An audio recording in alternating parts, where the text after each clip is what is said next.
कृष्ण हरे कृष्ण कृष्ण कृष्ण हरे हरे हरे राम राम राम हरे हरे గోబ్రాహ్మణ హితాయ చ గోవుల్ని భక్తుల్ని రక్షించేదానికే కృష్ణ పరమాత్ముడు వస్తానన్నాడు.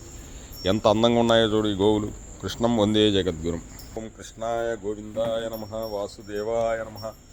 యదా యదా హి ధర్మస్య గ్లానిర్భవతి భారతప్యుత్థానం అధర్మస్య తదాత్మానం సృజామ్యహం. పరిత్రాణాయ సాధూనాం వినాశాయ చతుష్కృతాం ధర్మ సంస్థాపనార్థాయ సంభవామి యుగే యుగే. గోమాత సేవే కృష్ణ పరమాత్మ సేవ. గోమాతే దుర్గామాత. కృష్ణం వందే జగద్గురం. గోవుకి ఎంత గడ్డి పెట్టినా ఎంత అరటిపండు పెట్టినా 33 కోట్ల దేవతలు ఆనందిస్తారు. కృష్ణం వందే జగద్గురం. గోసేవ మించిన సేవ ఇంకొకటి లేదు. బ్రహ్మంగారు కూడా అదే చెప్పాడు కాదు. గోసేవను మించిన సేవ ఇంకొకటి ఉందా తల్లి? అచ్చమ్మగారు అంటాడు. నేను పూర్వం కృష్ణావతారం ఎత్తినప్పుడు గోసేవ చేశానమ్మా. ధర్మ సంస్థాపన చేసి మహాభారత యుద్ధాన్ని నడిపి ధర్మాన్ని పరిపాలన చేసిన అన్నాడు. ఇప్పుడు కాలజ్ఞానం పేరుతో ధర్మయుద్ధం చేస్తున్నాడు బ్రహ్మంగారు. కృష్ణం వందే జగద్గురం.